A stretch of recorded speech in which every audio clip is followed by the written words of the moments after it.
bakit mo naisip bumalik sa amo natin, kay among Inchi? Naisip. Alam mo naman yung level ng stress dito. Mabait ba sila sa'yo? Hello my dear friends, so welcome back to Tina's Journal PH. Ngayon ay meron tayong bagong guest. At sa mga dati kong subscribers, kilala nyo siya kasi palagi ko siyang kasama sa mga challenges. So, welcome sa ating tahanan. Ito ang ating tirahan. So, kumusta ka na? Ito, mabuti. Kayo dito, kamusta na? Okay naman, still surviving. Yung mga helpers dito sa Hong Kong, you will understand bakit kami tumatawa. Siyempre, hindi maiwasan ang stress sa trabaho, di ba? Correct. Kailan natapos ang kontrata mo dito? Year 2021. Ano ulit yung trabaho mo dito? Siyempre, mag-aalaga ng bata, ganon. Di, yung una, yung kay tanda mo na. Ayaw nga pala, yung una ko talagang trabaho dito is yung mag-aalaga ng matanda. Pero since namatay ngayon si Lola, yung nanay nitong amo ko ngayon, di yung kontrata ko nilipat doon sa anak niya. So, siya na yung nagiging amo ko. Oo. Pag namatay kasi yung amo, yung si Popo namatay, considered na finished contract. So, panahon ng pandemic yan. So, ang ginawa ni amo, nilipat niya sa pangalan na niya mismo. Si Lola ay nanay ni among babae. So, nagkaroon pa rin siya ng trabaho, hindi siya naging jobless nung panahon ng pandemic. Correct. So, that's the story behind. Namatay si Tanda. Ano nang naging trabaho mo? Just normal ninyo na trabaho, yung mag-aalaga ng bata, mag-prepare ng mga baon nila, magsusundo ng mga bata, yun. Oo, pareho kami ng alaga kasi yung alaga ko yung panganay. Tapos yung alaga niya yung bunso. At para sa ating mga viewers, huwag kalimutan pong mag-like at mag-subscribe kung bago ka pa sa channel na ito. At ilang buwan mo inalagaan si Tanda? Siguro mga 3 buwan lang yun. October ako dumating, pero noong November, naglumuan na siya ng parang may nagkasakit tapos na siya. December. Pero namatay siya December. So, mga 3 buwan nga, December namatay siya. So parang 2 months lang. October, November, December. Parang 2 months na siya nalagaan si Tanda. Tapos, funeral niya nung mga January, di ba? Oo, ganun na. Tuloy-tuloy na. And January, that's the start of the pandemic. So, finish contract pag namatay ang employer. Tapos si among babae, sabi niya, you don't have to worry. You will still have the job. So, pumunta sila ng immigration. Nag-sign sila ng bagong contract. So, dito pa rin siya. So, kasama ko siya ng 1 contract. So, kailan natapos yung kontrata mo dito? Ditong lang, 2021 yun. 22, nandito pa rin ako. Yung time na umuwi ako yun yung umuwi ka ng August ata yung September. September. September. Tapos nung February, na-end na rin yung kontrata ko noon, 2022. Hanap ako ng ibang amo. Kasunod na amo ko is Scottish yung babae, tapos yung lalaki naman Chinese, tapos yung alaga kong bata, isa lang lalaki. Anong naging trabaho mo doon sa Scottish Chinese family? Yun lang, as normal na trabaho natin dito sa Hong Kong ng mga helpers, paglilinis, pagluluto, pag-market. Pero yung bata kasi hindi na siya alagain kaya niya sarili niya. Independent siya kasi yung nanay niya Scottish. Tinitrain siya na paano mag-prepare ng bag niya, ng baon niya, pagkain niya. Alam niya lahat, magluto ng egg or something na mga fried, alam niya. Kaya no worries ako sa bata na inalagaan. Nasubukan mo ding mamalengke? Ay, syempre. Ang bigat ng pinamalengke ko. Every once a week lang ako namamalengke, every Sunday. So talagang punuan yung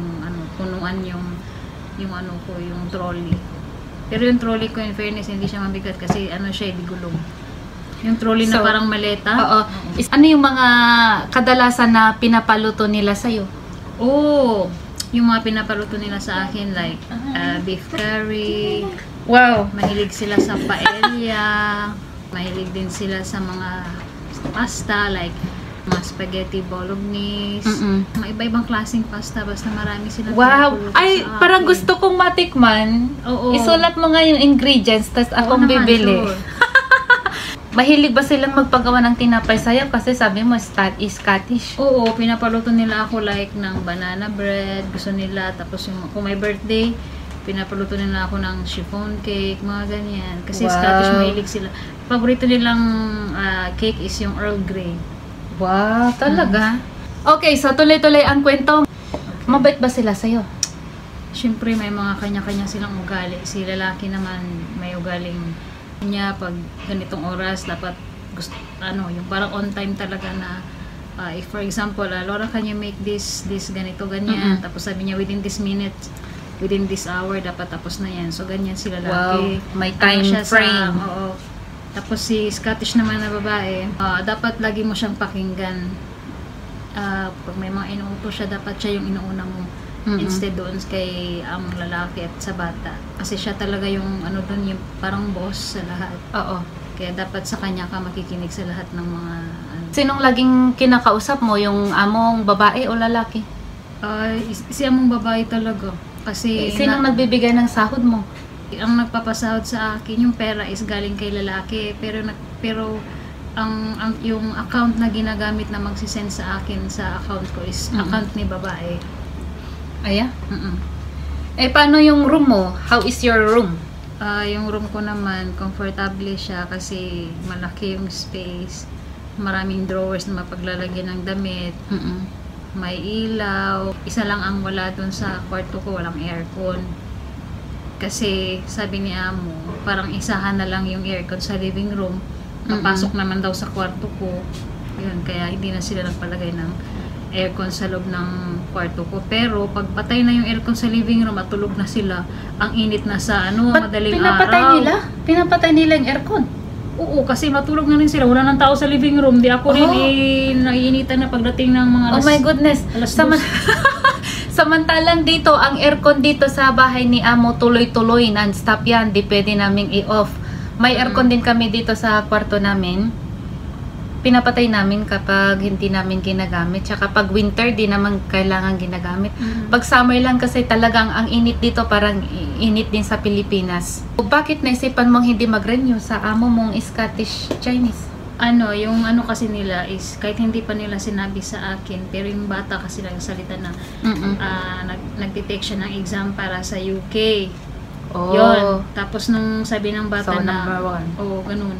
Tapos plano nila na ang bata daw ay mag-school na doon. So yung bata naman nakapasa doon, plano din nila na parang doon na rin titira. Kasi yung babae is Scottish, parang saan ba lugar ng Scottish? Parang sa Scotland. UK. Sa Scotland, parang UK din, part ng UK din yan. United Kingdom, Scotland, England. Sabi na rin kasi ni babae noon na baka last na lang daw akong helper. Pero kumuha naman pala sila ng panibago. Pero itong panibago parang may planong. Sabihin ko pa ba? Bakit mo naisip bumalik sa amo natin, kay among Inchik? Naisip. Alam mo naman yung level ng stress dito, alam mo yung sitwasyon dito. So, bakit mo naisip bumalik dito? Bumalik ako dito kasi supposed to be my employer na talaga ako, pero since yung kwento mo nga yung nahanap mong employer. Since kasi yung employer ko, okay naman siya kasi nasa lang siya, central siya nakatira. Chinese din ba? Tapos matanda na, siguro nasa mga 70 years old. Yun nga lang, isa din sa rason bakit ako lumipat dito is mas malaki naman talagang ang nila, yung pasahod nila dito, kaya mas pinili ko ito. Kasi pangalawa din is kilala ko na din sila, hindi na rin ako kung mangangapa man ako, hindi masyado kasi less adjustment. Nung unang step ulit ni Amo, di ba tinawag ka dito? Nag-usap sila dito. Nag-message sila sa WhatsApp na, Laura, kung gusto ko ba nang bumalik dito. Pumunta mo na ako dito, in-interview mo na nila ako, tapos siguro mga after 3 days saka ako nag-reply doon sa message nila na, Laura, kasi daw pag once na nag-yes na daw ako is ipaprocess na daw nila yung kontrata, pati lahat na para daw ma-i-process na maaga. Ang sitwasyon kasi nung pinapunta siya ni Amo dito, nakasign na siya sa among Inchik na mag-aalaga siya ng elderly, pero naisip niyang bumalik dito. Kaya nag-usap sila ni Amo kung ano yung situation at ano yung mga pwedeng gawin sa agency at doon sa immigration.